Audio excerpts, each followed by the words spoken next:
చదువుతో పాటు skills, placements తో పాటు సక్సెస్ సందీప్ యూనివర్సిటీ మాత్రమే అందిస్తుంది.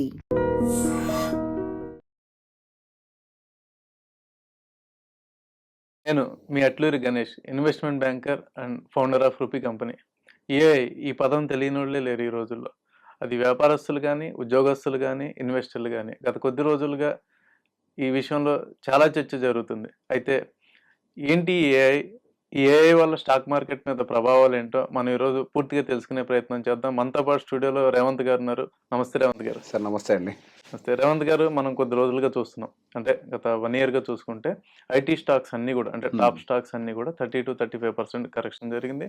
అంతేకాదు, అంటే గత కొన్ని రోజులు ఎక్స్పర్ట్స్ అందరూ కూడా మనకి వచ్చి చెప్తున్నారు, అంటే ఏఐ వల్ల కొంత ఇంపాక్ట్ ఉండొచ్చు అనేది కూడా. ఏఐ సమ్మిట్లో కూడా మన ఎక్స్పర్ట్స్ జోహో అధినేత ఆయన కానివ్వండి, అలాగే ఇంకా టీసీఎస్ వాళ్ళు కానివ్వండి, ఇన్ఫోసిస్ వాళ్ళు కానీ, వీళ్ళందరూ వచ్చి చెప్తున్నారు. అసలు ఏంటి అంటే, మనం అంటే ఓవర్ వాల్యుయేషన్ నుండి రైట్ వాల్యుయేషన్కి వచ్చినాయి అనాలా? అంటే పిఈ రేషియో సాధారణంగా మనకు తెలుసు, మార్కెట్లో ఐటీ స్టాక్స్ పిఈ రేషియోస్ కొంచెం ఎక్కువ ఉంటాయి. సో దాన్ని మనం వాల్యుయేషన్ పరంగా ఎలా చూడాలి? అసలు దీని ఇంపాక్ట్ ఎలా ఉంటుంది? సో ఏఐ వస్తుంది, అది కొంత మార్కెట్ని డిస్టర్బ్ చేస్తుంది అనే విషయం కొత్త అంశం కాదు. సో టీసీఎస్ కానీ, ఇన్ఫోసిస్ కానీ, అంత పెద్ద స్థాయి సంస్థలకి ఇదే సర్ప్రైజ్ న్యూస్ అని నేనేం అనుకోవట్లేదు. వాళ్ళు దాన్ని ఆల్రెడీ యాంటిసిపేట్ చేసే ఉండుంటారు. సహజంగా టీసీఎస్లో ఉద్యోగం వచ్చింది అని అంటే సెక్యూర్డ్గా ఫీల్ అవుతారు, గవర్నమెంట్ జాబ్ లాగా ఉద్యోగం పోదు అని. అట్లాంటిది టీసీఎస్ఏ వాళ్ళ విధి విధానాలు కూడా మార్చుకొని ఇప్పుడు ఎగ్జిస్టింగ్ ఉన్నటువంటి ఎంప్లాయీస్ వాళ్ళు కూడా కొంతమంది లే ఆఫ్ చేసిన పరిస్థితి. డేటా అయితే ఒక 60,000 దాకా లే ఆఫ్ చేయడానికి they are also doing it. So practical గా అక్కడ లే ఆఫ్ చేస్తున్నారు అని అంటే అక్కడ ఉద్యోగాల అవకాశాలు లేకపోవటం కాదు, ఎవరైతే అప్ టు డేట్ టెక్నాలజీని అడాప్ట్ చేసుకోలేని పరిస్థితుల్లో ఉంటారో వాళ్ళని లే ఆఫ్ చేస్తున్నారని చూడాలి మనం. సో మనకి ఆంథ్రోపిక్ రీసెంట్ గా అనౌన్స్మెంట్స్ అవన్నీ వచ్చిన తర్వాత కొంతవరకు ఐటీ స్టాక్స్ లో మనకి హెవీ డౌన్ ట్రెండ్ అనేది కనిపిస్తుంది. కానీ ఈ న్యూస్ ఏం కొత్తది కాదు. It's at any point of time ఇది జరుగుతుంది అనే విషయం అందరికీ తెలుసు. ఇప్పుడు స్టాక్స్ పడుతున్నాయి అని అంటే మార్కెట్లో ఉండే సెంటిమెంట్ ని బేస్ చేసుకొని ఎగ్జిస్టింగ్ షేర్ హోల్డర్స్ వాళ్ళు ఆఫ్లోడ్ చేస్తున్నారు. కానీ న్యూస్ కొత్తదేం కాదు. సో న్యూస్ ఇప్పుడు రియాక్ట్ అవుతుంది, మనం దీని అంతవరకే చూడాలి. గతంలో కూడా 2016-18 ఆ సమయంలో కూడా మన క్లౌడ్ కంప్యూటింగ్ ఇదంతా వచ్చినప్పుడు మళ్ళీ ఐటీ సర్వీసెస్ కి సంబంధించి పెద్ద ఎత్తున అవసరాలు అవకాశాలు ఏవి ఉండవు అని అనుకున్నారు. కొంత సఫకేషన్ ఉంది ఆ టైంలో కూడా. క్లౌడ్ కంప్యూటింగ్ వచ్చింది, ఇండియన్ ఐటీ సిస్టమ్ అంతా కొలాప్స్ అయిపోయినట్టే అని చెప్పేసి ఇన్ఫ్రాస్ట్రక్చర్ ప్రొవైడ్ చేసే కంపెనీస్ కి ప్రాబ్లం అని. అవును, ఇదంతా ప్రాబ్లం వచ్చింది అప్పుడు కూడా. తర్వాత ఏమైంది, కంపెనీస్ వాళ్ళ యొక్క రెవెన్యూని ఇంక్రీజ్ చేసాయి, వాళ్ళ ప్రాఫిట్స్ గ్రో అయ్యాయి. మారుతున్న పరిస్థితులకు అనుకూలంగా మనం మన ఆపరేషనల్ పద్ధతులను కూడా మార్చుకున్నప్పుడు ఎటువంటి సమస్యలు రావు సార్. ఈవెన్ ఇప్పుడు ఇన్ఫోసిస్ కూడా ఆంథ్రోపిక్ తో టైఅప్ అయింది, ఈవెన్ టీసీఎస్ కూడా ఏ కంపెనీస్ తో టైఅప్ అవుతున్నాయి. వాళ్ళు కూడా ఇప్పుడు head count based billing system నుంచి వాళ్ళు కూడా అవసరమైతే అవుట్కమ్ బేస్డ్ బిల్డింగ్ సిస్టమ్ కి మారాల్సిన అవసరం అయితే ఉంది. ఇప్పటి వరకు మన ఇండియన్ ఐటీ సిస్టమ్ ఎలా పనిచేసింది, ఎంతమంది ఐటీ లేబర్ ని సప్లై చేస్తారో దానికి తగ్గట్టుగా billing per hour, per day. So based on the head count అది. ఇక రానున్న రోజుల్లో హెడ్ కౌంట్ అనేది ఇంక ఉండే అవకాశాలు లేవు. ఇంకా రానున్న రోజుల్లో అంతా అవుట్కమ్ బేస్డ్. ఇప్పుడు ఫర్ ఎగ్జాంపుల్ మాట్లాడదాం సార్, మొన్న ఒకేసారి మనకి ఆంథ్రోపిక్ కోపాల్ ప్రోగ్రామింగ్ సిస్టమ్ ని మేము చాలా ఈజీ చేసేస్తాం, మోడర్నైజ్ చేయగలుగుతాం, దాని లాంగ్వేజ్ ని మేము అర్థం చేసుకొని మార్చేయగలుగుతామని చెప్పి ఒక అనౌన్స్మెంట్ రాగానే ఇండియన్ ఐటీ సెక్టర్ 5% వరకు కూడా డ్రా డౌన్ అయింది all of the sudden. So ఇక్కడ మనం ఆలోచించాల్సిన ఎలిమెంట్ ఏంటి అని అంటే, ఇప్పుడు కోపాల్ సిస్టమ్ ని ఓవర్ నైట్ నిజంగా ఆంథ్రోపిక్ అనౌన్స్ చేసినంత మాత్రాన బ్యాంక్స్ అన్ని మార్చేస్తాయా? ఇదో పెద్ద ప్రశ్న. ట్రాన్స్ఫర్మేషన్ అనేది అంత ఫాస్ట్ గా జరుగుతుందా? ఇక్కడ ఇప్పుడు టీసీఎస్ ఇటువంటి సంస్థలన్నీ కూడా 35% వరకు కూడా బిఎఫ్ఎస్ఐకి సర్వీసెస్ ను ఆఫర్ చేస్తున్నాయి. ఇప్పుడు ఓకే, కోపాల్ సిస్టమ్ ని వాళ్ళు ఈజ్ చేసి మోడర్నైజ్ చేసి మోడర్న్ లాంగ్వేజెస్ లోకి చేంజ్ చేస్తారు నిజమే, బట్ దానికి సర్వీస్ ఇవ్వాల్సిన కంపెనీ అయితే ఒకటి కావాలి కదా. ఇప్పుడు బ్యాంకింగ్ అనేది ఒక చిన్న సంస్థ కాదు, అది ఒక వ్యవస్థ. అటువంటి వ్యవస్థకి లయబిలిటీ వహించేటువంటి కంపెనీలు ఉండాలి. అవే మన టీసీఎస్ లు, ఇన్ఫోసిస్ లు. ఏదైనా సమస్య జరిగితే, ఏదైనా డేటా బ్రీచ్ జరిగితే ఐబిఎం కానీ లేకపోతే వెస్టర్న్ బ్యాంక్స్ ఏవైతే ఉన్నాయో వాళ్ళు టీసీఎస్ లో, ఇన్ఫోసిస్ లో బ్లేమ్ చేస్తారు. వాళ్ళే మెయింటైన్ చేస్తున్నారు మాకు సంబంధించిన సర్వర్ ని లేకపోతే సాఫ్ట్వేర్ ని అని చెప్పేసి. So there should be a person who should take the liability. So ఇక్కడ ఏం జరుగుతోంది, మనకి ఇప్పుడు just head count based work దగ్గర నుంచి మనకి ఇది అవుట్కమ్ బేస్డ్ వర్క్ గా మారడానికి అవకాశాలు ఉన్నాయి. సో ఇక్కడ మనం ఆలోచించాల్సింది ఏంటి అని అంటే, ఉద్యోగాలు ఊడతాయా లేకపోతే కంపెనీలు నష్టాల్లోకి పోతాయా అని. కంపెనీలు ఎప్పుడు నష్టాల్లోకి పోవు. ఇప్పుడు అయితే ఉద్యోగస్తులను తగ్గించుకొని కంపెనీలు ఇంకా ప్రాఫిటబుల్ అవుతాయి. అవుట్కమ్ బేస్డ్ వాటిల్లో మార్జిన్ ఎక్కువ ఉండడానికి ఛాన్స్ ఉంటుంది హెడ్ కౌంట్ కంటే కూడా. ఇప్పుడు హెడ్ కౌంట్ బేస్డ్ వాటిలో ఏమవుతుందండి, వాళ్ళు డెస్క్ మీద జనాలు కూర్చోబెట్టాల్సి వస్తుంది. Majority of the IT employees desk మీద ఉంటారు, బెంచ్ మీద ఉంటారంటారు కదా, బెంచ్ మీద ఖాళీగా ఉంటారు. ఎందుకు? రానున్న ప్రాజెక్ట్స్ కి వీళ్ళని చూపించి ప్రాజెక్ట్స్ తెచ్చుకోవాలి. ఇప్పుడు దాంతో సంబంధం లే, నీ దగ్గర ఎంత టెక్నాలజీ ఉందో చెప్పు, అంతవరకే. నువ్వు అది ఎంత ఫాస్ట్ గా కంప్లీట్ చేస్తావో చెప్పు, అంతవరకే. ఇప్పుడు దీనివల్ల ఏమవుతుంది, ఏదైతే హెడ్ కౌంట్ వల్ల వాళ్ళు ఏదైతే ఎక్కువ సాలరీస్ పే చేస్తున్నారో తగ్గించుకొని త్రూ ఈ ఏఐ డిజిటలైజేషన్ అవ్వచ్చు, ఏదైనా కానివ్వండి, దాంతో వర్క్ ఫాస్ట్ గా చేసి ప్రాఫిటబిలిటీని పెంచుకుంటారు. ఇప్పుడు మీరు అనేది ఏంటంటే ఇప్పుడు ఏదైతే కాస్టింగ్ ఉందో ప్రాజెక్ట్ కాస్టింగ్ అనేది తగ్గుతుంది, Definitely తగ్గుతుంది. నెట్ మార్జిన్స్ పెరుగుతాయి. పెరుగుతాయి, డెఫినెట్ గా పెరుగుతాయి. కానీ మరి మనం ఇండస్ట్రీ గైడెన్స్ చూసుకున్నప్పుడు వాళ్ళు లాస్ట్ మన ఐటీ ఇండస్ట్రీ గైడెన్స్ ఇచ్చినప్పుడు 2 to 3% మించి గ్రోత్ మేము ఇవ్వలేమని చెప్పి గైడెన్స్ ఇచ్చారు Yes. అన్ని కూడా. అవును సార్. సో మరి మీరేమో ఒక సైడ్ నెట్ మార్జిన్స్ పెరుగుతాయి అంటున్నారు, ఇండస్ట్రీ గ్రోత్ ఏమో వాళ్ళు ఎక్కువ మేము 2% Yes. మించి ఇవ్వలేము అంటున్నారు. దీన్ని మార్కెట్ ఎలా తీసుకుంటుంది? పర్ఫెక్ట్. ఇప్పుడు బేసిక్ మనం ఒక విషయం గుర్తుపెట్టుకోవాలి, వాళ్ళు ఇచ్చిన గైడెన్స్ దేని బేసిస్ మీద? ఎగ్జిస్టింగ్ ఉన్న బిజినెస్ మోడల్ మీద. Yes. ఇప్పుడు మనం మాట్లాడుతుంది దేని మీద? ట్రాన్స్ఫార్మ్ కాబోతున్న బిజినెస్ మోడల్ మీద.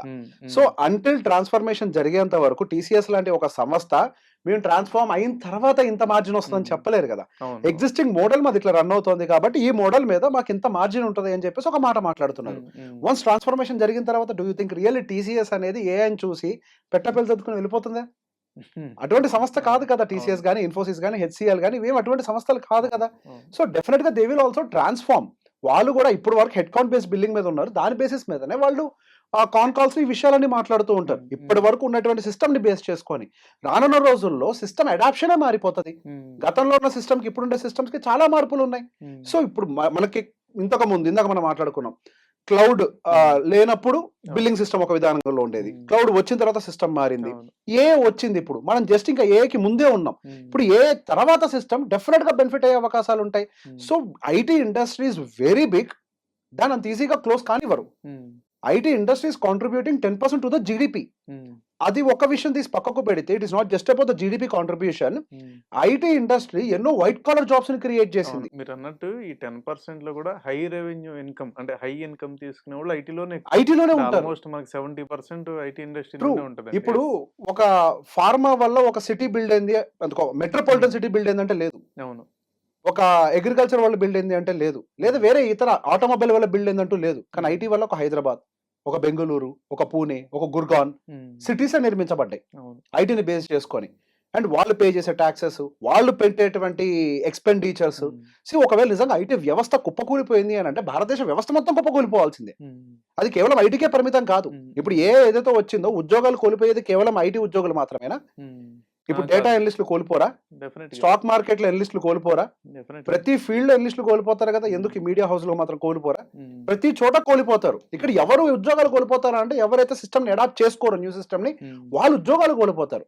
ఇప్పుడు కంప్యూటర్ రాకముందు ఒక యుగం మంది, కంప్యూటర్ తర్వాత ఒక యుగం.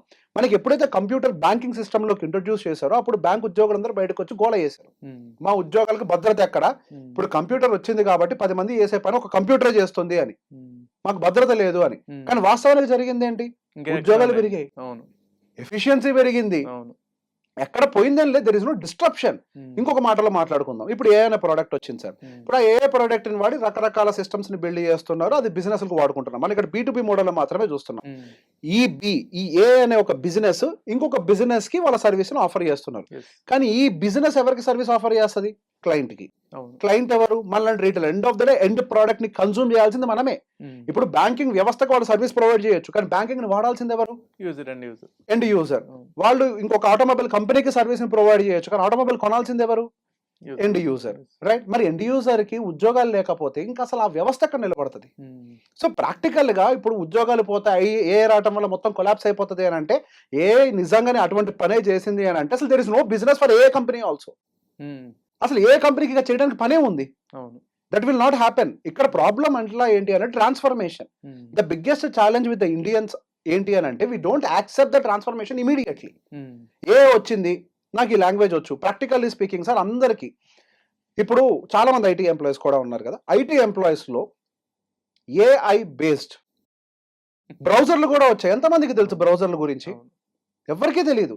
బ్రౌజర్ కి దగ్గర బ్రౌజర్ కి కమాండ్ ఇచ్చినా చాలా పనులు చేసి పెట్టేస్తుంది. ఇంకా మన భారతదేశంలో హౌ టు గూగుల్ అన్న దగ్గరే ఉన్నాం. ప్రపంచం ఎక్కడికో పరిగెడుతుంది. ఏ మర్చిపోండి, అసలు హౌ టు గూగుల్ దగ్గర ఆగిపోయాం. క్రోమ్ ఇన్స్టాల్ చేయడం తెలియదు చాలా మందికి ఈ రోజుకి. ఎంతమందికి తెలుసండి? రెడీమేడ్ గా కంప్యూటర్ కొనుక్కుంటే అందులో క్రోమ్ ఉంటే వాడటం వస్తుంది కానీ క్రోమ్ ఇన్స్టాల్ చేయడం వచ్చా? డిఫాల్ట్ గా అప్డేట్ అండ్ మెసేజ్ అయితే తప్ప. తెలుసా క్రోమ్ వాడటం? అవును. మరి ఇప్పుడు లోపం ఎవరిలో ఉంది? వచ్చి ఉద్యోగాలు పోగొట్టదు. ఎవరైతే అప్ టు డేట్ లేరో, ఎవరైతే పొటెన్షియల్ గా లేరో వాళ్ళని తీసుకెళ్లిపోతుంది. అంటే తప్పదు. అంటే ఇప్పుడు మీరు చెప్పిన దాని ప్రకారం ఒకటి క్లారిటీ ఉందండి. ఏంటంటే ట్రాన్స్ఫర్మేషన్ పీరియడ్ లో ఉన్నాము. అవును. ట్రాన్స్ఫర్మేషన్ తర్వాత మార్జిన్స్ పెరిగే ఛాన్స్ ఉంది. ఎందుకంటే ఇది మనం రిజల్ట్స్ ఓరియంటెడ్ గా ఏ పని చేస్తుంది, హెడ్ Definitely. కౌంట్ బేస్ మీద కాదు. కాదు. ఇది మీరు చెప్పింది. అయితే Yes. ఇప్పుడు ఆల్రెడీ ఐటీ పొజిషన్స్ అంటే మనం ఈ ఐటీ ర్యాలీ చూస్తే హైయెస్ట్ రిటర్న్స్ ఇచ్చింది కూడా కోవిడ్ టైం నుండి కూడా ఐటీ సెక్టర్ బాగా అవును. రిటర్న్స్ ఇచ్చింది. వర్క్ ఫ్రమ్ హోమ్ అవనండి, వాళ్ళ కాస్ట్ రిడక్షన్ అవనండి, అవును. రైట్. ఇప్పుడు ఆల్రెడీ ఇన్వెస్టర్స్ ఉన్నారు, Hmm. రైట్. కొత్తగా పొజిషన్ తీసుకునే వాళ్ళు ఉన్నారు. Hmm. ఇప్పుడు వీళ్ళు ఎట్లా దీన్ని చూడాలి? అంటే పొజిషన్ తీసుకున్న వాళ్ళు ఆల్రెడీ 35% మైనస్ లో ఉన్నారు. అవును. లేదు ఈ వాల్యుయేషన్స్ ఫెయిర్ వాల్యుయేషన్స్కి వచ్చినాయి, ట్రాన్స్ఫర్మేషన్ ఫేజ్ తర్వాత ఇవి మళ్ళీ పెరుగుతాయి. సో ఇప్పుడు ఉన్న పిఈ మల్టిపుల్స్ ప్రకారం మనం తీసుకోవచ్చా కొత్త పొజిషన్స్? అసలు వీళ్ళు ఎలా దీన్ని ఎలా చూడాలి? రియల్ మనీ ఎక్కడ తయారవుతుంది అంటే సార్, మార్కెట్ పడ్డప్పుడే తయారవుతుంది. ఇది నిజమే కదా, ఎస్. ఇది ప్రాక్టికలే కదా. రాకేష్ జుంజునవాలా పోర్ట్ఫోలియో తీసుకోండి, ఎనీ బిగ్గెస్ట్ ఇన్వెస్టర్ పోర్ట్ఫోలియో తీసుకోండి, ప్రతి ఇన్వెస్టర్ పోర్ట్ఫోలియో ఖచ్చితంగా 3 సార్లన్నా 60% ఫాల్ చూసుకుంటది. ఇది నిజమే కదా. అవును. వాళ్ళ 60% ఫాల్ చూసిన తర్వాతనే కదా మార్కెట్లో వాడు కూడా రిటర్న్స్ చేసుకుంది. అవును. ఇది నిజమే కదా. మరి ఒక వ్యవస్థ ఎట్లా డిస్టర్బ్ అయిపోతుంది? లీమన్ బ్రదర్ కొలాప్స్ అయినప్పుడు ఇక ప్రపంచమే పనిచేయదన్నారు. అవును. కరోనా వచ్చినప్పుడు there is no- ఇప్పుడు కరెక్షన్ దెర్ ఇస్ నథింగ్ అన్నారు.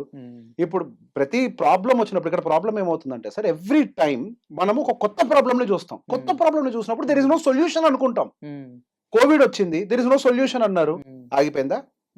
కొత్త హైట్స్ కి వెళ్ళాం మనం, కొత్త అభివృద్ధులు జరిగాయి, కొత్త కొత్త ఆపర్చునిటీస్ వచ్చాయి, రైట్. అభివృద్ధి చెందాం. లీమన్ బ్రదర్ కొలాప్స్ జరిగింది, ఆగిపోయిందా బ్యాంకింగ్ వ్యవస్థ అమెరికాలో? అభివృద్ధి చెందలేదా అమెరికా? ఇప్పుడు చైనాలో రియల్ ఎస్టేట్ బర్స్ట్ అయింది, ఆగిపోయిందా చైనా? మళ్ళీ దాని మార్జిన్స్ ఇంప్రూవ్ అవటం మొదలు పెట్టలేదా నిదానంగా? ఒక ప్రాబ్లం మనకి ప్రతిసారి స్టాక్ మార్కెట్ లో వచ్చినప్పుడు అది కొత్తగా కనపడుతుంది. పాత ప్రాబ్లం రిపీట్ అయితే అసలు మార్కెట్ పట్టించుకోదు కదా సార్. ఇప్పుడు సేమ్ ప్రాబ్లం, ఇప్పుడు అనే ప్రాబ్లం 5 ఏళ్ల తర్వాత మాట్లాడితే అసలు మార్కెట్ పట్టించుకుంటుందా?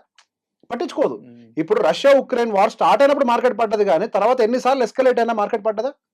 ఒక్కసారే మార్కెట్ రియాక్ట్ అవుతుంది. ఇప్పుడు మార్కెట్ కి జరుగుతున్న పరిణామం అంతా కొత్త. దీనికి ఒకసారి సొల్యూషన్ ఫైండ్ అవుట్ అయిన తర్వాత వాళ్ళు ఆటోమేటిక్ గా మళ్ళీ మార్కెట్ అనేది దాన్ని ముందరకు తీసుకొని వెళ్ళిపోతుంది. డైజెస్ట్ చేసుకోవాలి. అవును, మీరు అన్నమాట కూడా ఇందాక పాయింట్ కరెక్ట్. కొంత జాబ్స్ మారటం అనేది డిఫరెంట్, కంపెనీస్ ప్రాఫిట్ లో ఉంటాయి. కంపెనీస్ ఎప్పుడు ప్రాఫిట్ మార్కెట్ లో మనం చూసినప్పుడు కంపెనీ ప్రాఫిట్ కాదా అనేది మనం చూడాలి. Exactly. ఆ జాబ్స్ కూడా అది పక్కన పెడతాం కాసేపు. Yes. మనం యాజ్ ఇన్వెస్టర్ గా చూసినప్పుడు కంపెనీ సర్వే అవుద్దా లేదా? కంపెనీ డెఫినెట్ గా సర్వే అవుతుంది సార్. అదే మీరు అన్న దాని ప్రకారం అంతే. కంపెనీస్ అయితే అవి చేంజ్ అవుతూ ఉంటాయి, మోడల్స్ అడాప్ట్ చేసుకుంటే ఎగ్జాక్ట్లీ మార్జిన్స్ పెరుగుతాయి. డెఫినెట్లీ. ఇప్పటి వరకు నేను ఇంకో కొత్త యాంగిల్ ని చూస్తున్నా. ఇప్పటి వరకు ఇండియాలో ఉండేటువంటి ఐటీ కంపెనీస్ అని సర్వీస్ ఓరియంటెడ్ గా ఉన్నాయి. అవును. We only exported our IT services to the foreign companies. Yes. Till now we have not developed any kind of product in India. అవును. బట్ ఇప్పుడు ఇండియాలో కూడా స్టార్ట్ అయింది కదా. Hmm. Just like ChatGPT, మన దగ్గర కూడా ఒక జీపీటీ Sarvam వచ్చింది AI. కదా, సర్వం ఏ Yes. వచ్చింది కదా. Yes. And people are also saying that it is much better. అంటే when it comes to the Indian context, అది when compare to other chat GPTs Indian context లో చాలా బెటర్ అని చెప్తుంది కదా. అవును, రీసెంట్ గా కూడా అదర్ రీజనల్ వైజ్ లాంగ్వేజెస్ లో రీజనల్ లాంగ్వేజెస్ వైజ్ గా రావాలనేది కూడా ప్రపోజల్ ఉంది. Yes. కదా, అది కూడా జరుగుతుంది కదా sir. So going further, I strongly believe from the service segment to product development segment వైపుగా ఇండియా అడుగులు వేస్తుంది. If you observe the government moves, గతంలో ఇన్ఫ్రాస్ట్రక్చర్ మ్యానుఫ్యాక్చరింగ్ మీద ఫోకస్ పెట్టిన ప్రభుత్వం ఇప్పుడు డిజిటల్ ఇండియా మీద ఫోకస్ పెడుతుంది. ఇండియాలోనే డిజిటల్ ప్రొడక్ట్స్ తయారు చేయాలని ఫోకస్ పెడుతుంది. ఇండియాలో తయారైన డిజిటల్ ప్రొడక్ట్స్ కి మనం పెద్దపీట వేయాలి అనే ఒక నేపథ్యంలో జోహో కి సంబంధించినటువంటి ఈమెయిల్స్ ని గవర్నమెంట్ అడాప్ట్ చేసుకుంది. ఒకేసారి ఓవర్ హైప్ క్రియేట్ అయిపోయింది. సో వాట్సాప్ కి ఆల్టర్నేటివ్ ఏవైతే సాఫ్ట్వేర్స్ ఉన్నాయో వాటిని ముందుకు తీసుకొచ్చే ప్రయత్నం చేస్తున్నారు. ఇప్పుడు మన భారతదేశంలో ఉన్నటువంటి స్ట్రెంగ్త్, మన దగ్గర ఉన్నటువంటి జనాభా, ఈవెన్ ఇప్పుడు ఆంథ్రోపిక్ కూడా ఏం చేస్తుంది, ఇండియాలోకి వచ్చి 3-4 నెలల్లో వాళ్ళు ఆఫీస్ పెట్టాలని ప్లాన్ చేసుకుంది. ఎందుకు? వాళ్ళు ఏ ప్రొడక్ట్ తయారు చేసినా India is the biggest market to cell. They have to cell the product here end of the day. ఇప్పుడు వాళ్ళ ఒక ఏ ప్రోడక్ట్ ని వాళ్ళకి తయారు చేసినా కానీ ఐటీ సర్వీసెస్ ని ప్రపంచంలో ఎక్కువగా ఎక్స్పోర్ట్ చేసేదే మనం. అసలు ఆ సాఫ్ట్వేర్ ఒక ఉపయోగం ఉండేది మన టీసీఎస్ లకి, ఇన్ఫోసిస్ లకి. కాంపిటేటివ్ అడ్వాంటేజ్ మన దగ్గరే ఉంది. సో మన దగ్గర అమ్మాలి, ఏం అమ్మినా కానీ. And I strongly believe India from here will transform from regular infrastructure to IT infrastructure. Digital growth అనేది స్లోగా స్టార్ట్ అవుతుంది, డిజిటల్ ప్రోడక్ట్ మ్యానుఫ్యాక్చరింగ్ స్టార్ట్ అవుతుంది. And let me speak one more thing, ఇప్పుడు మన దగ్గర ఉన్నటువంటి యూపీఐ సిస్టమ్ ప్రపంచంలో ఎక్కడైనా బలంగా ఉందా? అసలు లేదు. యూపీఐ మన దగ్గరకు వచ్చి అడుగుతున్నారు, వి డిడ్ ఇట్. అండ్ మన దగ్గర స్ట్రాంగ్ గా పనిచేసే విధంగా ఓలా, ఊబర్, జెప్టో ప్రపంచవ్యాప్తంగా ఎక్కడైనా ఉన్నాయా? ఎక్కడా లేవు. We have that strong eco system. ఇప్పుడు జెప్టో లాంటి సంస్థ 10 నిమిషాల్లో అంతమందిని సర్వ్ చేయగలుగుతోంది. ఎంత స్ట్రాంగ్ డిజిటల్ ఎకో సిస్టమ్ వాళ్ళ దగ్గర ఉంటే సాల్వ్ అవుతుంది, అది పాసిబుల్ అవుతుంది. అట్ ద సేమ్ టైం ఎన్నో కంప్లైంట్స్ వస్తూ ఉంటాయి, ప్రతి కంప్లైంట్ అడ్రస్ చేసే సిస్టమ్ వాళ్ళు బిల్డ్ చేసి పెట్టారు కదా. So Zepto is a digital product కదా end of the day, Zomato is a digital product కదా end of the day. So ఇవన్నీ కన్స్యూమర్ సైడ్ గా ఉన్నాయి. మనం వీటిని బయటకి ఎక్స్పోర్ట్ చేయలేకపోవచ్చేమో for now, but going further we will also build very strong digital infrastructure, products ని ఇక్కడే మ్యానుఫ్యాక్చర్ చేసే సిచ్యువేషన్ మనం కూడా ఎదిగే టైము వెరీ సూనర్ మనకు అది రాబోతోంది. Very good thing. ఇప్పుడు ప్రపంచ దేశాలకు ఐటీ సర్వీస్ కావాలంటే వాళ్ళు ఇండియాకి రావాలి, ఇండియాకి ఐటీ సర్వీస్ కావాలంటే వాళ్ళు ఎక్కడికి పోనవసరం లేదు, ఇండియాలోనే మన దగ్గర ఉంది. అది right, we have that skill set. So India will definitely focus on digital product manufacturing. దాని మీద ఖచ్చితంగా ఫోకస్ పెడుతుంది. ఇప్పుడు ఏ వచ్చింది, వర్క్ మరింత ఈజీ అవుతుంది. విల్ సి, ఇప్పుడు అమెరికా విషయంలోకి వస్తే there is no talent in America. Practically speaking, Indian talent వాడుకొని వాళ్ళు ప్రోడక్ట్ డెవలప్మెంట్ చేస్తున్నారు. ఈవెన్ అమెరికా మన మీద అన్ని చిందులు వేస్తున్నా కానీ ట్రంప్ ఒక మాట అన్నారు, without Indians we can't grow. Indian talent చాలా గ్రో చేసింది. మన దగ్గర ఆల్రెడీ టాలెంట్ ఉంది, మన దగ్గర జనాభా ఉంది, యువత ఉంది, టాలెంట్ ఉంది. కానీ ఇక్కడ సమస్య ఏంటి అని అంటే, ఇప్పుడు ఆ ఎకో సిస్టమ్ కి ఫిట్ అయ్యే విధంగా మన ఎడ్యుకేషన్ సిస్టమ్ ఇంకా రీడిఫైన్ కాలేదు. అదొక్కటే చిన్న సమస్య. మనం ఇంకా క్రోము, సి ప్లస్ జావాల దగ్గర ఇరుక్కుపోయాం, ఏదాకా వెళ్ళలేదు. అసలు ఇప్పుడు నేను ఉన్నాను సార్, అసలు I'm no way related to computer, నాకు అసలు సంబంధమే లేదు. నాకు ఆ కోడ్, లాంగ్వేజ్ నాకు ఏమీ తెలియదు. కూర్చొని నా ఓన్ సిస్టమ్స్ నేను బిల్డ్ చేసుకుంటున్నా because of the AI. So basic గా దాన్ని ఎలా వాడాలి, the product designing idea, the work flow, ఒక సీనియర్ సాఫ్ట్వేర్ ఇంజనీర్ ఎట్లయితే ఆలోచిస్తాడో అట్లా ఆలోచించి దానికి వర్కప్ అయితే అదే చేసి ఇంకో ప్రోడక్ట్ ఇస్తుంది. సో ప్రోడక్ట్ అయితే ఇస్తుంది, కానీ ఆ ప్రోడక్ట్ యూనిక్ గా ఉందా లేదా నీ ఐడియా కదా. That is the key role. ఇక్కడ గేమ్ అంతా మార్చిపోయేది డెఫినెట్ గా. ఇండియాలో డిజిటల్ ఐటీ అనే మనకి ఐటీ ఇండెక్స్ ఉంది అనుకోండి, నెంబర్ ఆఫ్ స్టాక్స్ తక్కువ కదా, రానున్న రోజుల్లో అది ఎక్స్పాండ్ అవుతుంది. నాస్డాక్ ఎంత బలమైనది అమెరికాలో, ఇండియాలో ఇండియన్ ఐటీ బలవంతంగా మారుతుంది ఖచ్చితంగా. దాన్ని మరొక కోణంలో చూడట్లేదు. డిస్టర్బ్ అవుతుంది అని అంటే మొత్తాన్ని డిస్టర్బ్ చేసి ఎవరితో వ్యాపారం చేస్తాం, అది ప్రాక్టికల్ కేసు కదా. With whom you will do the business, అంతే కదా. వాళ్ళకి జీతాలు ఉంటేనే కదా you will do business. So business పాడు చేసుకునే విధంగా ఏ మాత్రం ఏం చేస్తుంది, దానికి ఫీడింగ్ కావాలంటే డబ్బులు కావాలి. డబ్బులు ఇచ్చేది ఎవడు? End user. End user. ఇక్కడ పాడయ్యే ఎండ్ యూజర్ ఎవరు అని అంటే టెక్నాలజీని అడాప్ట్ చేసుకుని వాళ్ళు, అంతే. It is not just about the IT jobs in any field. Even ఇప్పుడు మన స్టాక్ మార్కెట్ లో మ్యూచువల్ ఫండ్ ఇండస్ట్రీ కూడా ఏం అడాప్ట్ చేసింది. ఇప్పుడు ఒక కాల్ ని రివ్యూ చేయాలంటే గతంలో గంట సేపు పట్టేది, ఇప్పుడు నోట్బుక్ వెళ్ళడం పెట్టేసుకుంటే 5 నిమిషాల్లో మొత్తం క్విక్ సమ్మరీ వచ్చేస్తుంది. అది వర్క్ బికమ్ ఈజీ. కరెక్టే. మీరు అంత ఫైనాన్షియల్ సిస్టమ్ లో కూడా ఏఐ మోడల్స్ ప్రతి చోట ఏఐ మోడల్, మనకి చాట్ బోర్డ్స్ వస్తున్నాయి, అవన్నీ కూడా జరుగుతున్నాయి. అకౌంటింగ్ చేస్తున్నాయి. సి ఇప్పుడు even when we take Deloitte, వాళ్ళు ఆడిట్ చేస్తూ ఉంటారు కదా. ఇప్పుడు డెలాయిట్ కూడా ఏం అడుగుతున్నారు అని అంటే reduce our billing because you're using AI. వాళ్ళ ఎఫిషియన్సీ కూడా పెరిగింది కదా, స్పీడ్ గా they can acquire more number of clients. ఇక్కడ ఏమవుతుంది, ఈ 1 year లో we can hardly take 2 projects మా దగ్గర ఉండే కెపాసిటీ అని అనుకునే వాళ్ళు ఇప్పుడు 2 projects తీసుకోవడం కాదు, మేము 4 projects కంప్లీట్ చేసి నెక్స్ట్ ప్రాజెక్ట్ కూడా రెడీ అవుతాం అన్న సిచ్యువేషన్ కి వస్తారు. సో మ్యాన్ పవర్ దానికి అయితే కావాలి కదా. Instead of doing 2 projects they will do 4 projects because of the AI. That is only the difference and the efficiency will be more, productivity will be more. End of the day మన Indians పని చేసినంత మళ్ళీ ఎవరు పని చేయలేరు. The level of dedication that we have towards the work ఏ దేశంలో ఉంది? అమెరికాలో ఉన్నటువంటి ప్రజలకు ఆ నిబద్ధత ఉందా? ఆ నిబద్ధత ఉండుంటే కనుక అసలు ఇండియన్ ఐటీ ఎంప్లాయీస్ కి ఎందుకు అంత డిమాండ్ అమెరికాలో? That was the point. ఇక్కడ ఉద్యోగాలు పోతాయంటే ఎవరైతే అడాప్ట్ చేసుకోరో వాళ్ళకి పోతాయి ఉద్యోగాలు. పోవు, అడాప్ట్ చేసుకోని వాళ్ళే కనిపించకుండా పోతారు. అడాప్ట్ చేసుకున్న వాళ్ళకి ఇది ఒక కొత్త అవకాశం. ఇప్పుడు ఫర్ ఎగ్జాంపుల్ మీరు ఒక నార్మల్ జూనియర్ సాఫ్ట్వేర్ ఇంజనీర్ గా ఉన్నారు, adapt the system, you will become manager directly, not team leader. ఎందుకు? ఇప్పుడు సిస్టమ్ అంతా రన్ అయ్యేది న్యూ టెక్నాలజీ మీద, అది నీకు తప్ప ఎవరికి తెలియదు. You have a greater opportunity to upscale. ఈజీగా వాళ్ళు సీనియర్ ఎంప్లాయీస్ కన్నా కూడా తొందరగా వీళ్ళు అడాప్ట్ చేసుకుంటారు because of their age and all. తొందరగా అడాప్ట్ చేసుకుంటారు వాళ్ళు. సో వాళ్ళు తొందరగా ప్రమోట్ కూడా అవుతారు. సి ఇప్పుడు ఒకప్పుడు మన ఫస్ట్ లో వచ్చిన ఐటీ బ్యాచ్ కొద్దిగా స్ట్రాంగ్ గా రిటైర్ అయ్యారు, తర్వాత వచ్చే ఐటీ బ్యాచ్ అంతా స్ట్రగుల్ అవుతుంది. ఇప్పుడు మంచి ట్రాన్స్ఫర్మేషన్ జరుగుతుంది. అండ్ ఇక్కడ ఐటీ ఎంప్లాయీస్ కి సాలరీస్ గతంలో ఉన్నంతగా ఉండకపోవచ్చేమో అంతే తేడా. డిజైన్ స్కిల్ ఎవరైతే ఉంటుందో అంటే ఒక ప్రోడక్ట్ ని డిజైన్ చేసే విధంగా క్రియేటివ్ ఎవరైతే ఆలోచిస్తారో they will definitely have the good package. End of the day మనిషి ఉండాల్సిందే సార్. ఏ గుర్రం లాంటిది అడ్డదిడ్డంగా పరిగెడుతుంది. మనిషి స్ట్రైట్ గా పరిగెడతాం, ఫాస్ట్ పరిగెట్టలేడు. మనిషి గుర్రం ఎక్కితే ఫాస్ట్ గా స్ట్రైట్ గా పరిగెట్టగలుగుతాం. వితౌట్ మనిషి ఏ పని చేయలేదు. ఏ లయబిలిటీ తీసుకో, తప్పు జరిగితే మనిషే తీసుకోవాలి, మనిషే దాన్ని చెక్ చేయాలి, అందులో ఏమైనా తప్పులు ఉన్నాయా, ఏమైనా సమస్యలు ఉన్నాయా. ఎంత ట్రైన్ చేసినా మనిషి లేకుండా అది సాధ్యం కాదు. ఇప్పుడు ఎంత ఫాస్ట్ బుల్లెట్ ట్రైన్స్ ఉన్నా ఆటోమేటిక్ గానే జరుగుతున్నాయి. ఇప్పుడు ఫ్లైట్స్ కూడా ఆటోమేటిక్ గానే వెళ్ళిపోతున్నాయి. మరి ఎందుకు పైలట్? మనిషి లేకుండా ఏ సిస్టమ్ ని అప్పచెప్పరు. So only the difference is ఇప్పుడు మారుతుంది కాబట్టి ట్రాన్సిషన్ పీరియడ్ లో మనం ఇవన్నీ వింటున్నాం. ఎప్పుడు వ్యవస్థలు కుప్ప కూలిపో. సో 3 విషయాలు మీరు క్లియర్ చేశారు రేవంత్ గారు ఈరోజు. ఒకటి, జాబ్స్ పోతున్నాయి అనే దాని మీద మీరు చాలా క్లారిటీగా మాట్లాడారు. అంటే జాబ్స్ అడాప్ట్ చేసుకోకపోతే టెక్నాలజీని పోతాయి తప్ప జాబ్స్ పోయే పరిస్థితి లేదు. అంటే అడాప్ట్ చేసుకుంటే మీరు కొత్త ఆపర్చునిటీస్ని వాడుకోగలరు, you can scale up.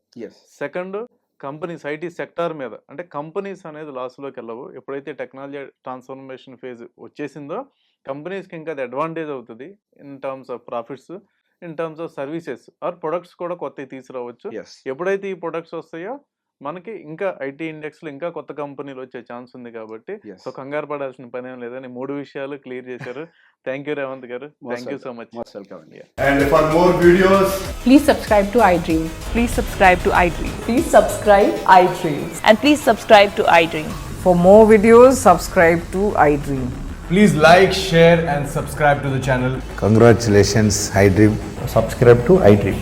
Subscribe to iDream. So subscribe to iDream Media. iDream ki iDream team అందరికి huge congratulations. Please subscribe iDream Media. Please subscribe to iDream. Subscribe iDream. Please subscribe to iDream. iDream అంటే నా కళల ఛానల్ను subscribe చేసుకున్న నోరు తిరుగుతలేదు. మీరైతే గంట గుర్తు కొట్టండి. For more such videos, please subscribe to iDream.